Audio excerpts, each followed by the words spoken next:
All right, if I could have your attention, please. Thank you. Does anybody have any questions they'd like to ask before I begin my lecture for today? Anything from any of the preceding lectures all the way back to the outset of the class? I want to remind you that you may not be having a review session. We're not certain about that yet. So you should really plan on, looking at your notes, reviewing your readings, perhaps reviewing the lectures on the podcast if you haven't come to class regularly, and come up with any questions that you might have over the course of the next 2.5 weeks. All right. The final exam that you have, let me just tell you a couple of words about it right now. I've mentioned it before, but that was several weeks ago, and this is a good juncture to remind you of what the final exam will cover. In principle, you are responsible for everything on the syllabus, right, from day one until my last lecture. In practice, for the most part, but you shouldn't assume that this is going to be true of everything that you get on the exam. The bulk of the exam will be focused on the second half of the course. That is everything from week 6 to week 10.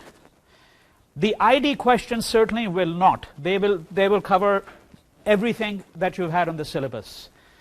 But the ID questions account for, remember, 20%. So you may want to go back to the syllabus and take a look at the syllabus once again. But the structure of the final exam is as follows. You're going to get ID questions, and you'll get a sample ID question before that, so you know how to answer an ID question. All right. And the ID questions will account for 20% of the grade of the final exam, and the essays will account for 80%. All right? And I think that what we've decided in consultation with the TAs, you will get a study sheet beforehand. So the study sheet will have all the questions that you need to prepare for. And if you prepare for all of them, you're obviously going to do very well on the final exam. So you'll get probably 9 questions on the study sheet, and then on the day of the exam you will get 5 questions, and out of those 5 you'll answer 4. So you'll still have just a little bit choice, but not very much on the day of the final exam itself. All right? And each of those essay questions that you answer will account for 20% of the grade. And as I said, you should really focus more on the material from week 6 to week 10. But in principle, you're responsible for everything. There'll certainly be a couple of questions drawn from, as you'll see when you get the study sheet, right? And you won't know which of those questions are going to be on the exam, of course. But if I wouldn't advise you to sort of take your chances and prepare for 6 out of the 9 and pray the day before that the questions that you get on the exam are going to be the 6 that you've prepared for. It's best that you prepare for all of them if you can. And once again, let me reiterate, I know you've asked your TAs this question, and I've sort of tried to answer this question a number of times beforehand. Do not really be bogged down by immense details, Right, so for the ID questions, some of these people that are mentioned, but, you should have some idea of who these people are that we're going to be talking about, especially 3 or 4 of them that I'm going to talk about in some detail today. I mean, if I'm spending 5 or 10 minutes on a particular character, particular person, that person is of some significance for the narrative that we are interested in. I mean, there are tens of thousands of people flowing through 5,000 years of Indian history, and if we're spending 5 or 10 minutes in a 10-week course, the person is obviously of some consequence, right? But, you're not expected to know the names of all the 50 Bhakti poets that might be mentioned in some reading or the other. All right? So don't really be bogged down by the details. Think of the larger questions. And I think that, the essay questions that you saw in the midterm, I think give you a very good idea of what you can expect. Yes? Did you say when the study sheet will be given? The study sheet will be given to you on the last day of classes. Yeah, it'll be given to you on the last day of class, and you will consequently have, I think about a week about a week, because I think the final exam is an in-class exam on March 23rd. But again, that's mentioned on the syllabus, it's mentioned on the website. You just need to look up the details. And the exam will be in this very classroom. You'll have to bring blue books, and you're not allowed the use of any other notes, computers. You cannot bring computers, books, anything, except the blue book that you're going to write your final exam in. Yeah. All right. But again, I will repeat that at the end of class, and it will be mentioned on the study sheet. The instructions will be very clear on how you're expected to prepare for the exam. Okay. Any questions at all? All right. So let me now continue with my lecture on Bhakti.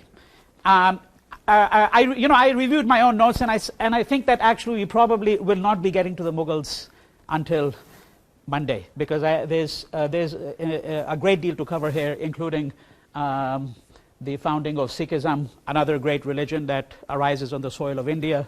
But before we do that, we have to look at the Bhakti movement as a whole. So the Bhakti is, the word translates into devotion. You should know that by now, of course. And very often it is said to originate in South India, in the Tamil country. The text called the Bhagavata Purana, right? And at this juncture, let me remind you that the little book on Hinduism that I wrote, which was assigned to you, has about 10 or 12 pages on Bhakti. So you might have read that, at the beginning of class. You might want to go back and read those 10 or 12 pages, because it tries to crystallize a great deal in those 10 or 12 pages. And it's very, very succinct, but I take the major figures and give you some idea of what was happening. And I also want to remind you that I have a website called Manas, which is mentioned on the syllabus, and it has enormous amounts of material on Indian history. I mean, there are close to 300-400 articles on that website, all of which have been written by myself, with the exception of 2 or 3 pieces. And some of the material that I'm going to be drawing upon for my lecture today is on that particular website. So there are long articles, for example, on Mirabai, on Guru Nanak, on Sikhism, and so on. All right? Now, the Bhagavata Purana is mentioned there as well. This is a text that dates back to the 6th century, roughly around, let's say, 600 actually. And I had mentioned it on a previous occasion because Book 10 of the Bhagavata Purana, it's a huge work. I mean, it runs into over 1,000 pages, written in Sanskrit, right? And that's a little bit different than what we're going to see when we start looking at the great Bhakti poets later on, because one of the distinctions that I'd made was that Bhakti is to the vernacular what classical Sanskrit is to Sanskrit. That is, that the Puranic literature, the epic literature, this is all written in Sanskrit, right? And the Bhakti poets are writing in the vernacular. They think of Sanskrit as a stagnant language. Very often the comparison is made between still water, stagnant water on the one hand, and flowing water. So the Bhakti poets think of themselves as people who are working in a fluid medium, and their verses are like flowing water. Okay? Sanskrit, of course, had the patronage of the kings, the courts, the royalty. Right? These poets will not have the patronage. Very often they're going to be at odds, in opposition with the elite. But nonetheless, the beginnings of Bhakti, if we can think of it in this way, go back to the Bhagavata Purana, book 10 of which is going to give you a long narrative on the exploits of Krishna. This is the Krishna of the Indian mythos. The Krishna who, as I said, is a makhanchor, a butter thief. The Krishna who takes part in the Ras Leela. The Krishna who consorts with 16,000 gopis, steals their clothes, frolics on the green with the maidens. Right? This is what the Bhagavata Purana is concerned with. It gives you a kind of a biography, but you cannot think of it as a biography in the normal sense of the term. Because what it does is it sort of gives you this world, in Gokul, Mathura, Vrindavan, all of them in relative proximity to Delhi. 100 kilometers, 200 kilometers, something of that sort. Okay?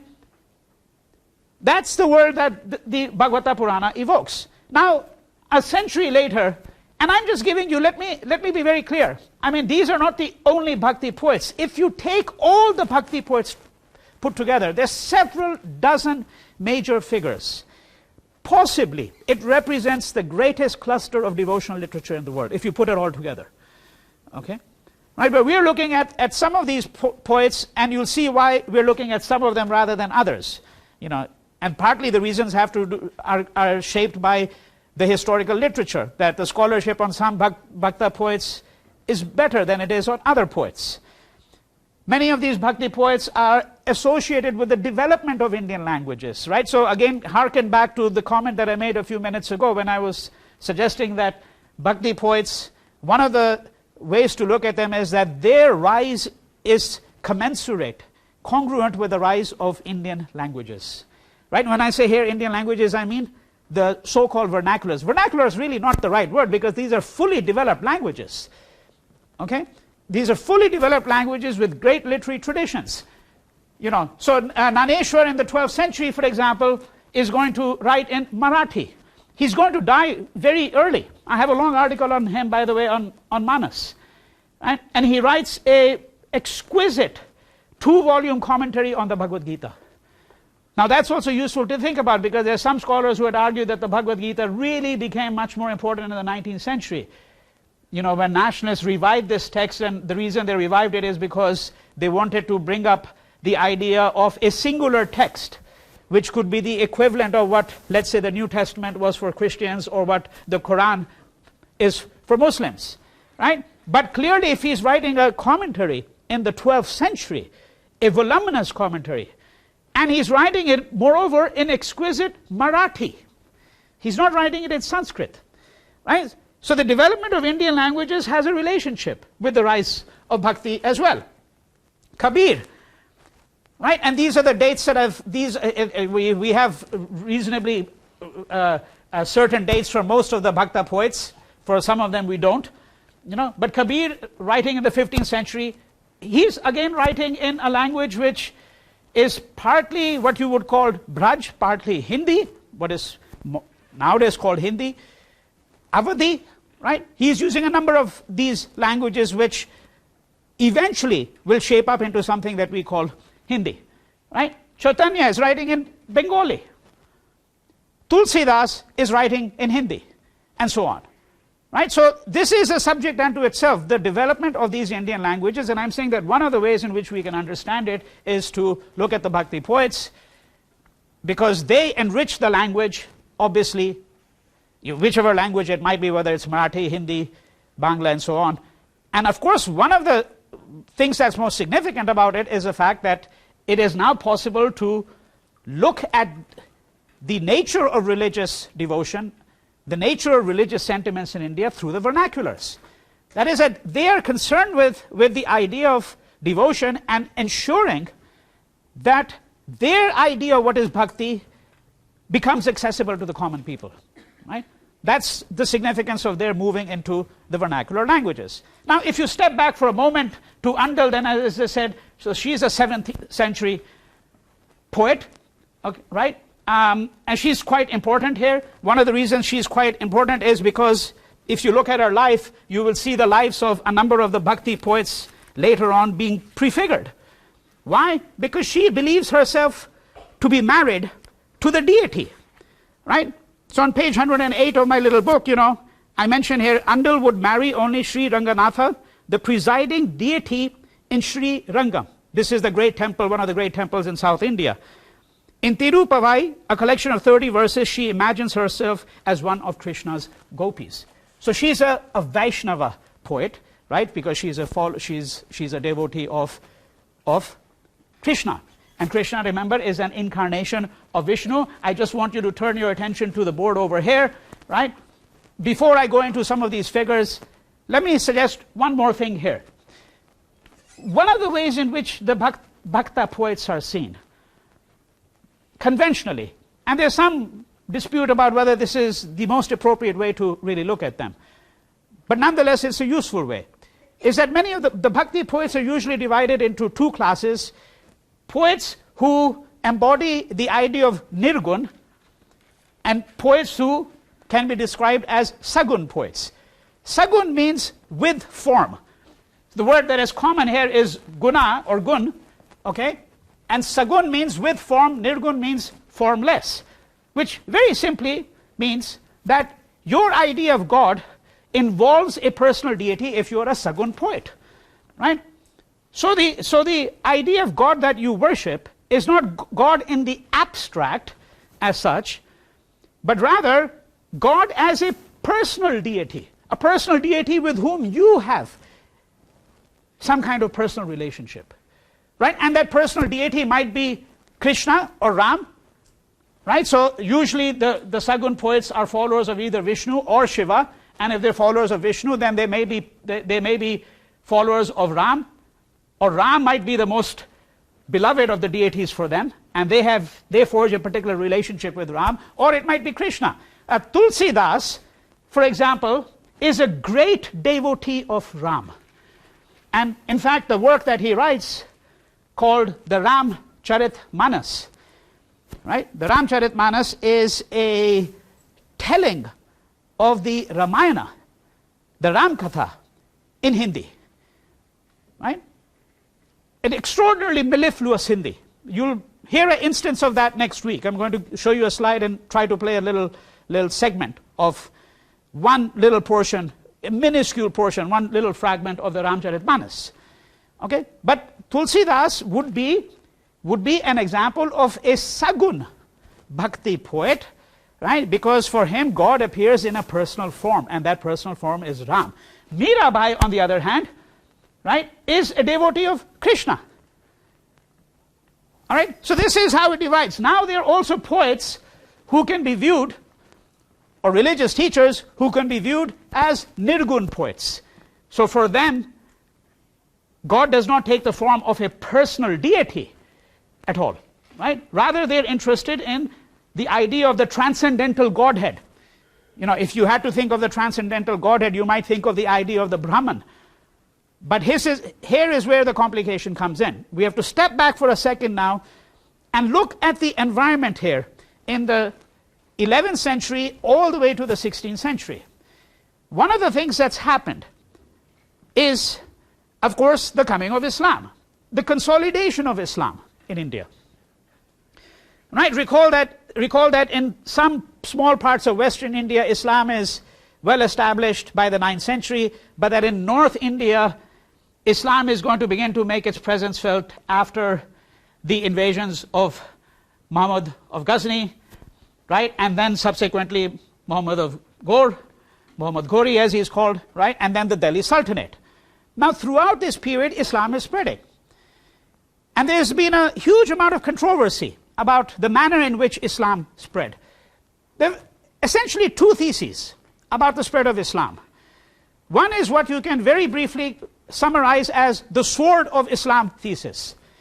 And the sword of Islam thesis, in a nutshell, says that Islam spread by, in fact, forcibly converting people who it defeated. Okay? That's, as I said, in a nutshell, to simplify it greatly. Because, of course, there's a third position, and the third position would be that, well, yes, it's some kind of medium between the two. Right? But what's the second thesis? The second thesis is that the attraction of Islam derived from the fact that in principle it is an egalitarian religion, that everybody is equal. That is, it is not sworn to the idea of caste at all. It rebels against the idea of caste. Okay? And obviously you can imagine that the people who are going to convert to Islam are going to be largely, not entirely, largely derived from the lower ranks of Indian society. There's more incentive for them to convert. You know, if you are a Shudra and your job is not very pleasant and includes scavenging, for example, or your occupation is an occupation which involves taking animals, particularly cows that are dead, okay, and then taking their skin and turning it into a leather product. Right? Now that's considered very demeaning work, particularly if you are an Orthodox Hindu. It's considered extremely polluting work. And it would not be done by the Hindus, usually. It would be done by the Hindus, it would be the Shudras who would do it. Right? So what we are saying is that there is more incentive for a lower caste person to convert, And the second thesis basically argues that the attraction of Islam derived from its promise of equality, from its promise to a Shudra that he or she would be lifted out of the Varna system. Okay, and then could then seek refuge in a religion where everybody was in principle equal. So if you go into a mosque, well, it doesn't matter whether you're a sheikh or whether you're somebody who's low down the social order. You all pray together, right? Of course, we know in practice, even that's much more complicated. I mean, all you have to do is read accounts of the Hajj, for example. And you know, when the Saudi kings go on the Hajj and when an ordinary Muslim goes on the Hajj, it's not the same thing at all, not even remotely. All right? We have to be very clear about that. We also have to be very clear about the fact that 1,000 years after the coming of Islam in India, there are still caste Muslim communities in South Asia. And there are Dalits in Pakistan. Dalits are the Shudras who are at the rock bottom. Okay? That's so although Pakistan is a predominantly Muslim country, there is the work that is done there of scavenging, for example, you know, cleaning up the streets, cleaning toilets, so forth and so on. This is all going to be done by what are called the Dalits, even in Pakistan today. All right? But nevertheless, in principle, the promise of equality was important. And for some people, it made a difference. We have to be very clear about that. We cannot deny that. But the second thesis, to now put it in a different language, says that this promise of equality became apparent through the teachings of the great Sufi preachers. So we would have to look at the spread of Sufism in India, right? And of course, there are these kind of syncretic practices that are going to develop in India, right? Sufism is unquestionably a Muslim strand, if I may put it this way, an Islamic strand, but there are going to be connections and exchanges, intellectual, cultural exchanges between the Sufis and the great Bhakti poets. So this is a milieu in which we're talking about. So if you go back to somebody like Kabir now, okay, the milieu I'm describing is, so Kabir is, recall now, 1440 to 1518 in the 15th century. Remember that politically there's still the Delhi Sultanate in the north, right? In the south, you've got the Bahmani Sultanates, that is in the Deccan, and further south, you have the Vijayanagar Empire, which is the last standing Hindu empire, right? That's a political scenario in which somebody like Kabir is arising, or Nanak for that matter, right?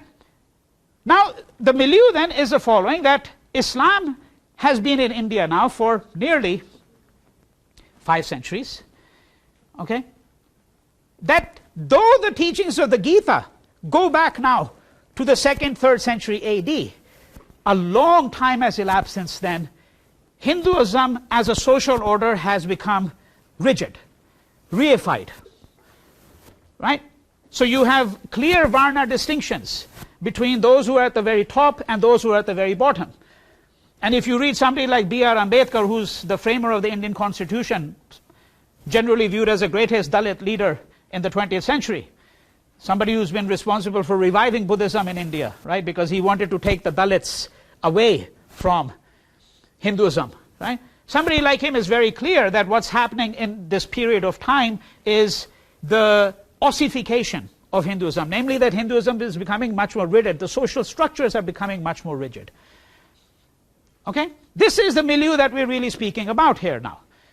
Now, when Kabir comes along, what he is going to try to argue for is something like a kind of notion of a transcendental Godhead, which would make it possible to think both of Islam and Hinduism, a Godhead that would absorb the Allah of Muslims and the Brahman, right, the idea of Brahman of the Hindus, that would absorb the Sunnis and the Shias, because the Muslims are now divided in Sunnis and Shias.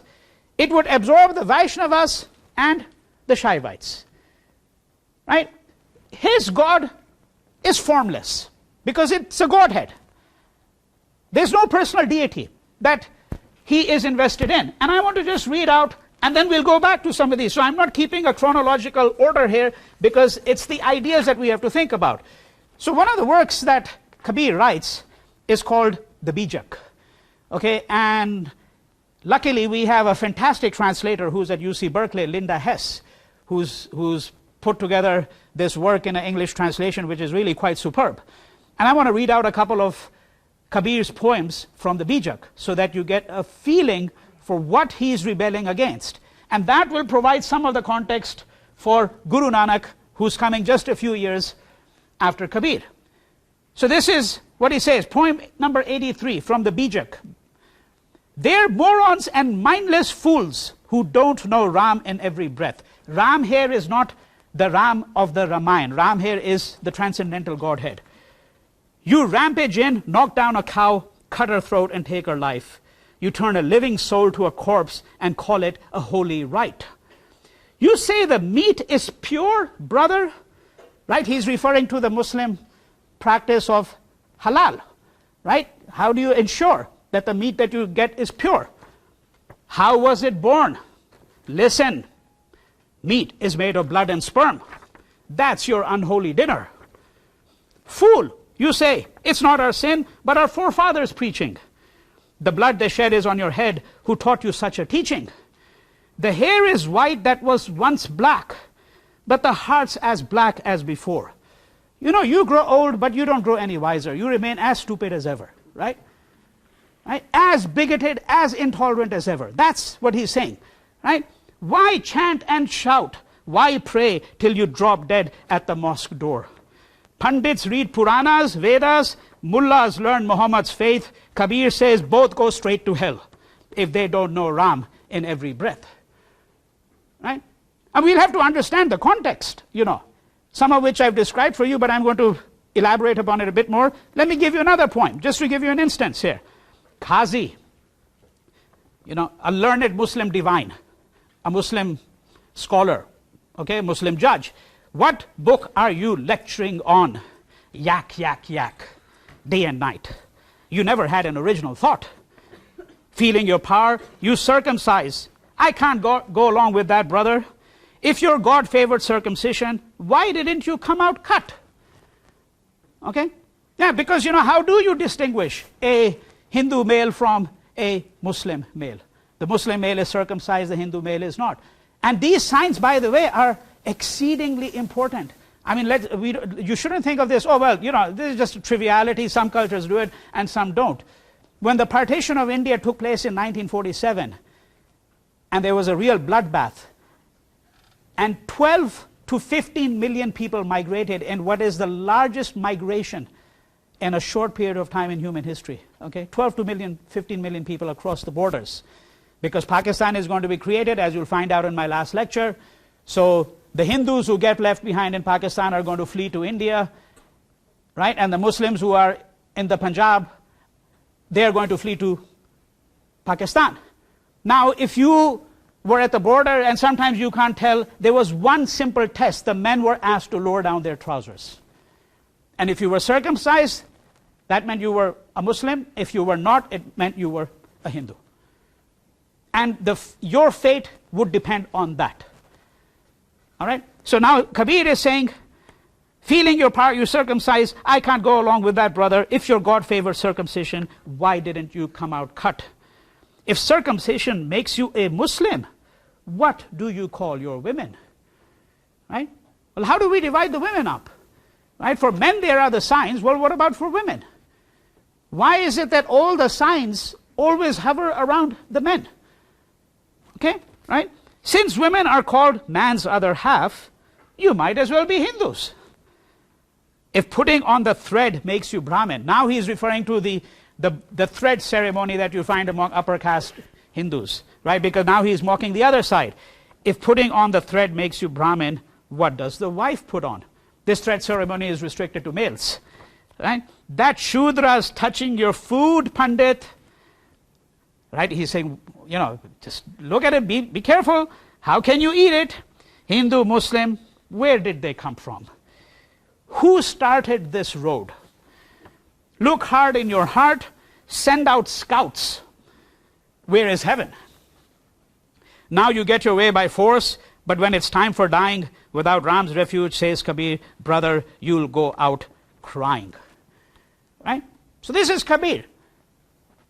extremely iconoclastic, a critic of the institutionalization of religion, right? So now let's look at the overarching sort of umbrella over here, and then go back to some of the poets in particular, right? You recall that one thing I had mentioned to you was that we can think of the great traditions of Hinduism and the little traditions. And I said the great traditions are Puranic. They're based on the epics. They're based on the Vedas, right? They're Sanskritic. Pilgrimage is important. So there are pilgrimage sites, not a site in the singular. There's Banaras, there's Puri, there's Amarnath, there's Kedarnath, hundreds of pilgrimage sites. Okay? The temple is important. The priests are important. Because very often when you go to a temple, obviously your access to the divine is mediated through the priest. And that's not a novelty for anybody who knows institutionalized religion in any form.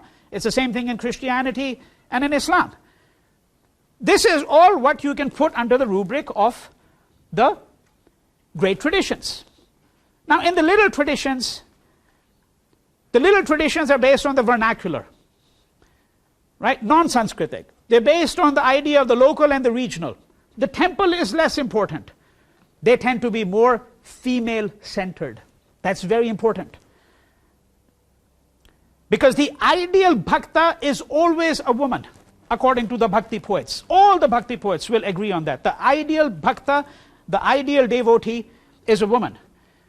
And even if you're a man and you're a bhakta, you should appear in the form of a woman, so to speak. Now why that might be the case might have to do with the notion that the Bhakti poets might have had that women are less self-centered, perhaps. The idea of the ego is less well developed, perhaps. Right? There may be many reasons for that. But it also has to do with positions of power. That women are less empowered, and when you appear before God, you should appear completely naked, meaning shorn of ego, shorn of ambitions. Right? So the ideal bhakta is a woman, even for the male poets. Okay? So if you're looking at the little traditions, and you're looking at bhakti here, we're saying that it's female-centered, largely, not entirely, but female-centered, local and regional, emphasis on the vernacular, much less emphasis on the temple. Pilgrimage sites are not really important at all. Okay, it's anti-varna, anti-caste, in other words, anti-Brahminical, anti-Vedic, right? This is how we might think of the contrast between the Hinduism of the epics and the Puranic structures, the great classical traditions of Hinduism, and then what I'm describing as Bhakti. All right? Now let's just try to look at a few of these other Bhakti poets, but before I do that, let me move to Nanak, because Nanak is a contemporary of Kabir. And he's in the line of the great religious teachers. Right? I mean, after the Buddha and the Mahavir, I mean, the person who's now going to found a religion is going to be Guru Nanak. Okay, and his dates are mentioned there, 1469 to 1538. So he's born in a place called Talwandi, which is now in Pakistan. And by now you should know that, you know, the accounts of the birth of these great figures, these accounts are very similar. Whether it's the birth of Christ, whether it's the birth of the Buddha, you know, there's a kind of a halo, a kind of a hagiography that develops. So we know that they're going to be, you can imagine by now, they're going to be auspicious signs. Before the birth of Guru Nanak, they're going to be auspicious signs. Right? And this is mentioned in many of the biographies. And in fact, the family Pandit declares that the person who's going to come along is going to become a great prophet. Now he's named Nanak after his sister Nanki, and is said to have had a very sonorous voice, a beautiful singing voice, when he was quite young. So he is brought to the attention of the Muslim landlord on whose land Nanak's father worked. Okay? And though he is said to be precocious, extremely gifted intellectually, spiritually. He's also said to be a bit of an idler. Okay? Somebody who's, not particularly disciplined. And that's a general account that you read in the biographies that have been written of Nanak. And so what his parents did is what parents still do in India. Maybe they do it in other places too, but in India it's been a time-honored tradition. When you want to turn your boy into a man, you get him married off and hope that he's going to become a responsible father. Right? Okay? So, here's this young sort of teenager who's very precocious but sort of drifting around a little bit aimlessly, and so he's married off. Right? Now, when he's married off, shortly thereafter that, he's going to actually become a storekeeper in the state granary of Daulat Khan Lodi.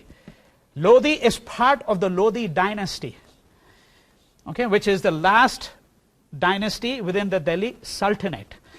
All right? And in the 12th year of his employment, he is going to be accused falsely of embezzlement. So Nanak decides that he's had enough of this worldly life and he's going to leave his home. He's gone for several days. When he comes back, he says that he has received a divine command to speak in a new language. Now, new language is to be understood not just literally, although there is a language associated with Sikhism, okay, and a script in particular that is associated with Sikhism, and that's Gurmukhi, okay, which is literally from the mouth of the Guru. Okay, so Punjabi is written in the Gurmukhi script. But Nanak means something else when he speaks about the fact that he has received a divine command to speak a new language. What he means by a new language is a language of tolerance and pluralism, something that would help to bring together the Hindus and the Muslims. Because remember this milieu, that Islam is now gone down well-defined paths. You've got Hinduism. Both of them are deeply encrusted in certain ways in the social order, right? And so what Nanak is going to do is he's going to renounce the life of the householder, grihast. Remember the 4 stages of life. So at this point he's in grihast, he's a householder. He decides that he's going to renounce the life of a householder and he's going to become an itinerant preacher, right? One of his great disciples at the very outset is going to be his childhood friend Mardana, right? And he's going to start moving around, he's going to start preaching this new language. What is this new language? Very simply, if you had to think of it, he's preaching a simple monotheistic faith. Okay? So this is where he's drawing more upon elements from Islam. And one easy way to understand Sikhism, and of course easy always means that it's fraught with some hazards, but as a beginning, you can think of Sikhism as a religion which draws upon elements from both Hinduism and Islam. Right? In fact, if you look at the great holy book of the Sikhs, it's called the Guru Granth Sahib. It's a huge compendium, and incidentally you will find Kabir represented in it. So if you look at this book, which is venerated by the Sikhs, the Guru Granth Sahib, you can see the presence of both Islamic and Hindu elements in this work. Okay? And there are many of these, not all of these here, but there are a number of great bhakta poets whose work is included in the Guru Granth Sahib. Right? So his teachings comprise roughly, number one, simple monotheistic faith. Another way to translate that is no idolatry. Okay? And this is the element that which goes most back to Islam. Right? The equality of all men and women, the equality of all castes, right? So Guru Nanak is going to rebel against the caste system, and in fact one of the practices he's going to institute towards the end of his life is a practice of what is called langar. Every Sikh knows about it, because what is it? It's a communal meal that you share in common at the Gurdwara. Right? So the place where Sikhs worship is called the Gurdwara, right? And the Gurdwara is dwar is door, so literally at the door of the Guru. Okay?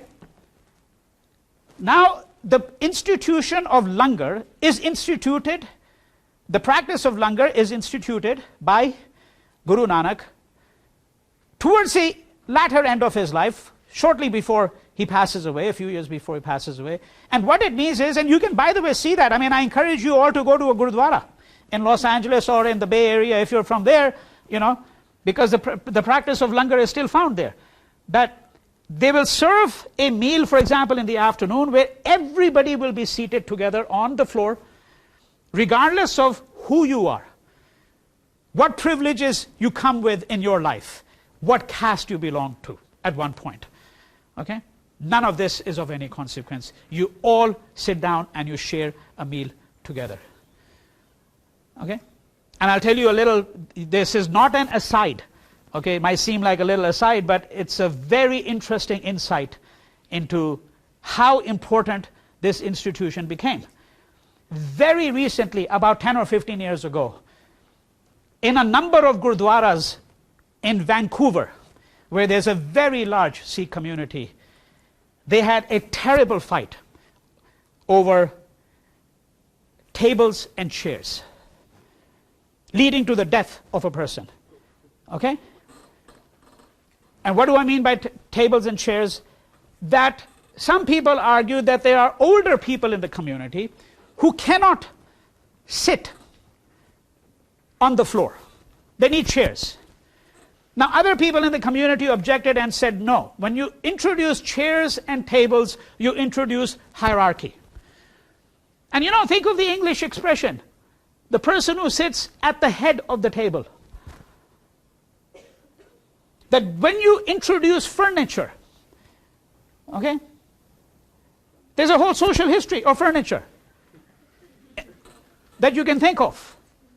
Very seriously. When you introduce furniture, you introduce certain forms of hierarchy. And they said that this was against the spirit of what the langar represents. Okay? And as I said, it came to blows and eventually a death in Vancouver. Okay? Now this practice goes back, the practice of langar goes back, as I said, to among the last years of Guru Nanak's life. Okay? Because what he's trying to preach is a faith which is, as I said, shorn of idolatry, which preaches the equality of men and women, the equality of everybody, regardless of what caste you come from. And in fact, in some ways you can think of him, and I'm going to give you a little story here to illustrate that, you can think of him as somebody who is an early spokesperson of working class people, who's thinking about class awakening. So, in other words, don't think of the Bhakti movement simply in religious categories. This is a major social movement. It's creating an upheaval. If we think of Guru Nanak as part of that milieu which gave rise to Bhakti, to Kabir, Kabir's followers are going to become part of what is called the Kabir Panthis. Okay? And I've written that over there. I mean, so it's a huge group of people. There's several million people who are today followers of Kabir, and they're called Kabir Panthis. Panth is the path, you know, okay? Right? And then, of course, there are going to be the followers of Guru Nanak, who is going to be credited with founding this new faith which we call Sikhism. Okay? And this story that I want to mention to you is that, so when one of these days the Guru Nanak was traveling around, because remember that he's an itinerant preacher, he arrives at the door of a zamindar. A zamindar is a big landlord by the name of Malik Bhago. And Malik Bhago offers him his hospitality and, you know, brings a tray of these Indian sweets. You know, if you go to one of these Indian stores in Cerritos, for those of you who don't know what Indian sweets are, you know, the barfis and gulab jamuns and rasgullas, right? Okay, so he brings this, and Nanak refuses this hospitality. And the story is that he took a sweet from there, squeezed it, and drops of blood came out of it. That's the story. Of course, indicating that this zamindar, this landlord, has purchased all these sweets. He's got all this wealth because this is the wealth from the exploitation of the people working on his land. And instead he takes a dry loaf of bread from his pocket, squeezes that, and milk comes out. Right? And again, you know, we're not interested. I mean, you know, I'm sure that somebody who's a positivist somewhere, or, you know, a 10-year-old kid, because 10-year-old kids will always ask that question, well, how could that have happened? How could blood have come out of?